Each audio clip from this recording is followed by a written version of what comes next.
শ্ৰদ্ধাৰ অসমবাসী ৰাইজ, মই গোবিন্দ চেতিয়াপন ৰাইজৰ দলৰ কাৰ্যকৰী সভাপতিৰ দায়িত্বত আছোঁ। যিহেতু এটা দলৰ অন্যতম এটা মূল দায়িত্বত আছোঁ, গতিকে কিছুমান কথা মই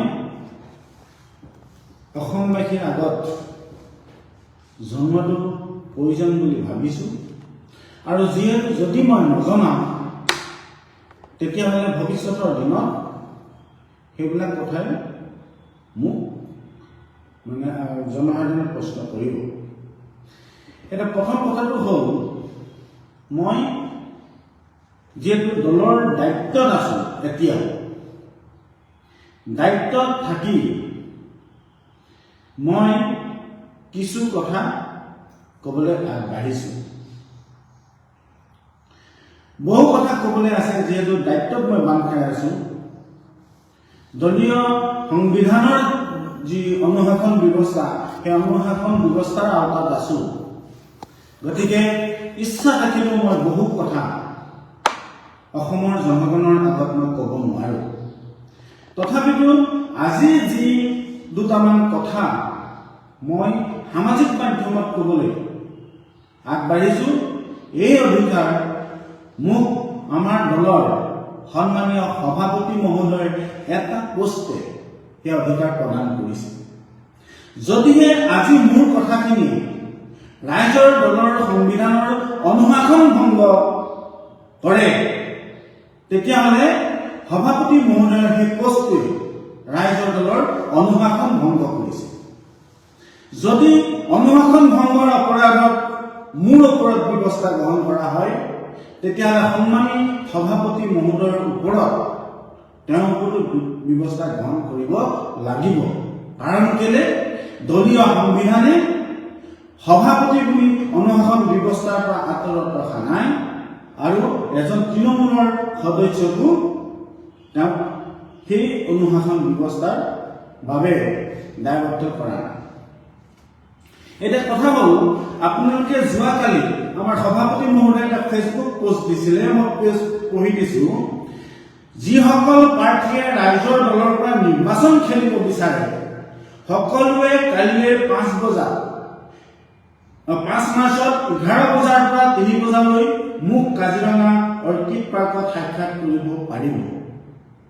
মানে তেওঁ এই যিটো পোষ্ট দিছে, এই পোষ্টটো ৰাজহুৱাকে দলৰ বাহিৰৰ মানুহক দিছে। যদিহে দলীয় ভিতৰৰ মানুহক দিয়া হ'লহেঁতেন, তেতিয়াহ'লে দলৰ অভ্যন্তৰীণ নিৰ্দেশনাৰ জৰিয়তে এই এপিল গ'লহেঁতেন। এতিয়া কথাটো হ'ল কি, যে এই কথাটোৱে ৰাইজৰ দলটোক ক্ষতি কৰিছে। যি কামে দলটোক ক্ষতিগ্ৰস্ত কৰে, সেই কামটোৱে হৈছে অনুশাসন ভংগ কাম।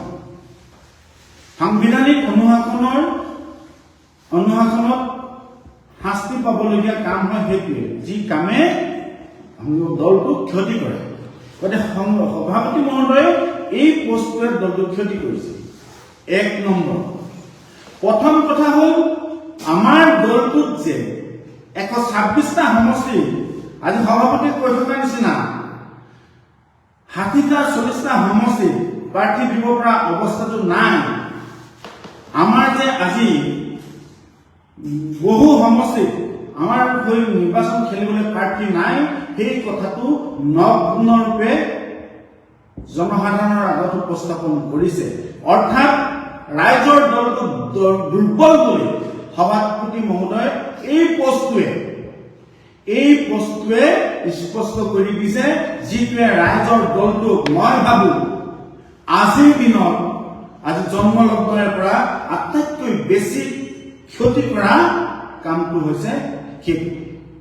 দ্বিতীয়তে, আমি যিহেতু মিত্ৰতাত গৈ আছো, আমি যিহেতু অসমৰ মানুহৰ আহ্বানৰ প্ৰতি সঁহাৰি জনাই মিত্ৰতাৰ পথত গৈ আছো, কালিৰে পৰা মোক বহুজন কংগ্ৰেছ দলত থকা বন্ধুবৰ্গই, মোৰ জ্যেষ্ঠই ফোন কৰি জনাইছে যে এই পোষ্টটো অখিল গগৈ কিয় দিছে।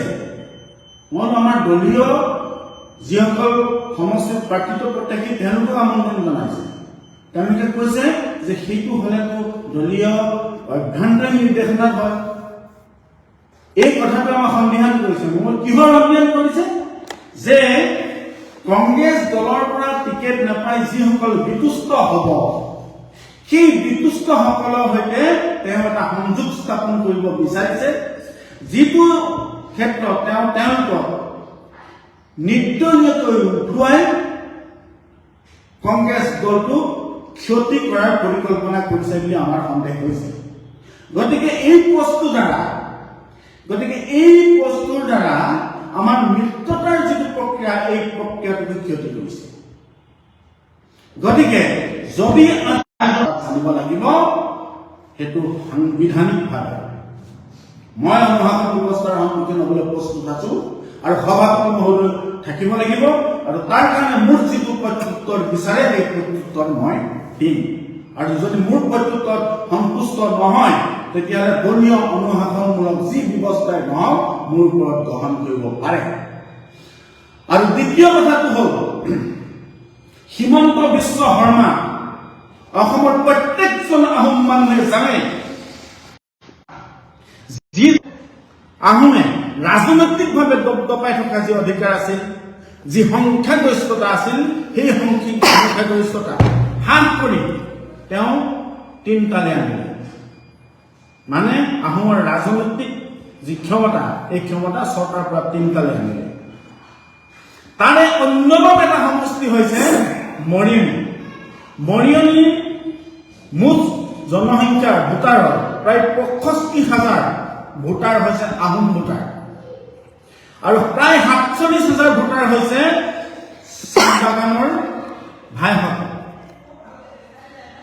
তাত আহোম মানুহৰ সংখ্যাগৰিষ্ঠ বেছি হিচাপে আৰু গোটেই সমষ্টিবাসীয়ে এজন পাতল মগজৰ মানুহ হিচাপে যিজন বিধায়ক পাইছে, সেই বিধায়কজনলৈ বিতুষ্ট হৈ আছিল।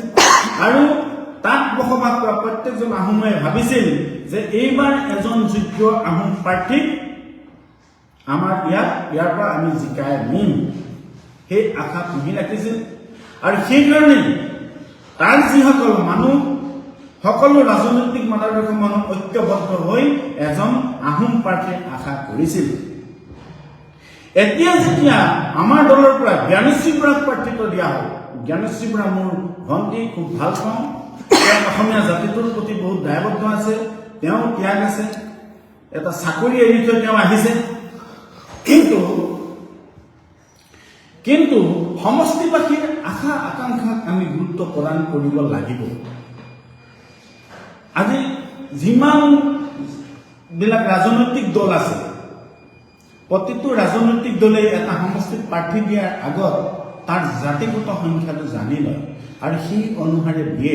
আৰু বৃহৎ জনসংখ্যা বা জাতি সংখ্যা থকা জনগোষ্ঠীটোক কেতিয়াও অসন্তুষ্ট কৰি তাত প্ৰাৰ্থী নিদিয়ে। এতিয়া তাত বসবাস কৰা যিসকল আহোম জনগোষ্ঠীৰ মানুহ, এই মানুহখিনিয়ে যথেষ্ট আঘাত পাইছে। আৰু তেওঁলোকে মোক কৈছে, আনকি কংগ্ৰেছত থকা যি দায়িত্বত থকা মানুহ, তেওঁলোকে কৈছে যদি তোমালোকৰ ৰাইজৰ দলত আহোম জনগোষ্ঠীৰ যোগ্য প্ৰাৰ্থী নাছিল, তেতিয়াহ'লে তোমালোকে সেই সমষ্টিটোত কিয় লগা? তোমালোকে আমাক কংগ্ৰেছক এৰি দিব লাগিছিল। আমাৰ কংগ্ৰেছৰ ওচৰত যোগ্য প্ৰাৰ্থী আছিল নহয়, তোমালোকে বেলেগ এটা সমষ্টি ল'ব লাগিছিল। আৰু লগতে এইটোও কৈছে, আমাৰ যিমানবিলাক সংগঠনৰ কিছু ব্যক্তি আছে মোৰ লগত সম্পৰ্ক হৈ থকা, তেওঁলোকে কৈছে যে অখিল গগৈ তুমি আহোমৰ, যিহেতু গগৈ লিখে, আহোমৰ এজন প্ৰতিনিধি হিচাপে আমি জ্ঞান কৰিছিলোঁ, কিন্তু দেখিছো তেওঁ আহোমৰ যিটো চেণ্টিমেণ্ট, আহোমৰ প্ৰতি যিটো দায়বদ্ধতা, সেই দায়বদ্ধতা তেওঁৰ ওচৰত নাই। যেনেকৈ হীৰেণ গোহাঁই ছাৰ এজন আহোম হয়, কিন্তু তেওঁ মনস্তত্ব বা তেওঁ যিটো আহোম চেণ্টিমেণ্ট থাকিব লাগিছিল সেইটো নাই। তেওঁ উপাধিতে আহোম, তেনেকৈ অখিল গগৈ উপাধিটোৱে আহোম, কিন্তু তেওঁৰ কোনো আহোম সেন্টিমেন্ট নাই। গতিকে তেওঁ এজন আহোমৰ জনপ্ৰতিনিধি কেতিয়াও হ'ব নোৱাৰে। গতিকে তেওঁলোকে কৈছে মৰিয়নিত আমাৰ আহোম জনগোষ্ঠীৰ মানুহক প্ৰতাৰণা কৰাৰ যি প্ৰতিফল, তাৰ ফল ভোগ কৰিব লাগিব শিৱসাগৰ সমষ্টি।